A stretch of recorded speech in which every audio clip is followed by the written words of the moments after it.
मधुबनी नगर निगम चुनाव की सरगर्मी आप देख सकते हैं किस प्रकार से बढ़ी हुई है। वहीं जिस प्रकार से प्रचार प्रसार के दौरान हम आपको एक अजूबे चीज को दिखाना चाहते हैं, जहां प्रचार प्रसार के लिए बैलगाड़ी का उपयोग किया जा रहा है, तो वहीं वार्ड नंबर 1 के प्रत्याशी राम कुमार दत्ता जी, जिनको चुनाव चिन्ह के रूप में कटही गाड़ी मिला है, देख सकते हैं कि बैलगाड़ी पर चढ़ करके राम कुमार दत्ता जी प्रचार प्रसार कर रहे हैं। लोगों का अट्रैक्शन का केंद्र भी बन चुका है और वार्ड नंबर 1 का जो है दंगल किस प्रकार से होने वाला है वो हम आपको सीधा सीधा रूबरू करवाते हैं वार्ड 1 के कैंडिडेट राम कुमार दत्ता जी से। क्या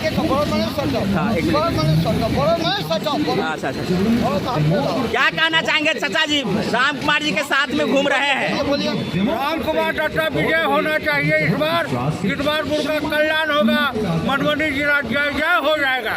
अच्छा, लगता है कि राम कुमार जी जीतेंगे तो मधुबनी में नंबर 1 वार्ड जो है वो नंबर 1 पे बन के रहेगा, ऊपर बन के रहेगा। जितना पैसा चला गया है यहाँ से सब पैसा राम कुमार दत्ता ले आएंगे। जिस आधार पे मधुबनी नगर निगम बनाई गई है, क्या लगता है कि ये विकास का जो रास्ता है जितवारपुर गांव से खुलता हुआ आगे बढ़ेगा?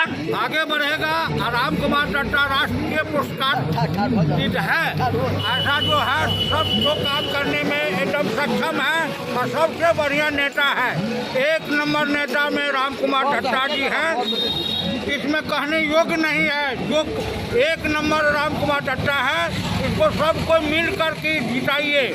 आइए हम आपको बात करते हैं उम्मीदवार से और जानकारी लेते हैं कि इस बार के चुनाव को किस रूप में देख रहे हैं, क्या कहना चाहेंगे? हम यही कहेंगे कि हम जो प्रचार जो हमको सरकार मिला है कटही गाड़ी है और ये बाजा जो बज रहा है ये प्रदूषण को बढ़ावा दे रहा है और जितने भी साउंड लेस हमारा प्रचार है साउंड लेस, ना कोई माने लाउड स्पीकर नहीं लगाए हैं? हम नहीं लगाएंगे।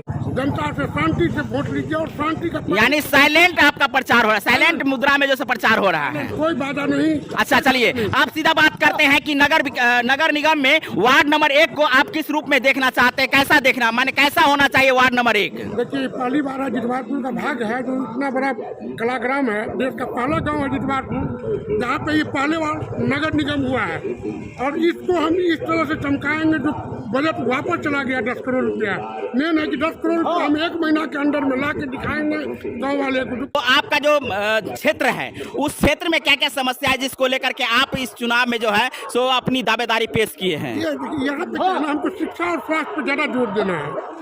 शिक्षा जो है तो बच्चों को शिक्षित बनाना है, हम अपने बच्चों को भी शिक्षित किए हैं और समाज के बच्चों को भी शिक्षा देना चाह रहे हैं। शिक्षा और स्वास्थ्य पर ज्यादा जोर है।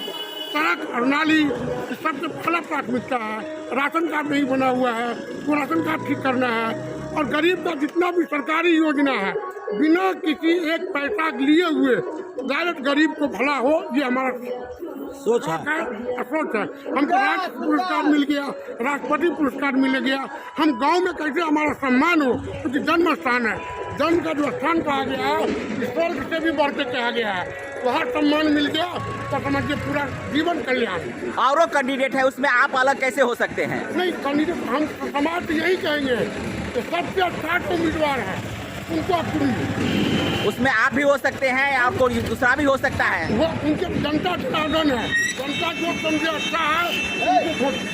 तो आप देख सकते हैं ये जो आप कटही माने बैलगाड़ी जो देख रहे हैं, ये बैलगाड़ी जो चुनाव चिन्ह के रूप में इनको मिला है, यानी इसी का दूसरा भाग जो होता है, दूसरा रूप जो होता है कटही गाड़ी, वो कटही गाड़ी इनको मिला है। और इस चुनाव प्रचार का जो नया अभियान जारी किए हैं, साइलेंट मुद्रा में कोई भी बाजा गाजा नहीं, बल्कि सीधा बैलगाड़ी को लेकर के लोगों से मिलने के लिए पहुंच रहे हैं और राम कुमार जी अपने मतदाताओं से वोट मांग रहे हैं। आइए जो भी अपडेट आगे आएगा वो हम आपको देते रहेंगे। देखते रहिए मिथिला दस्तक की धाकर कवरेज।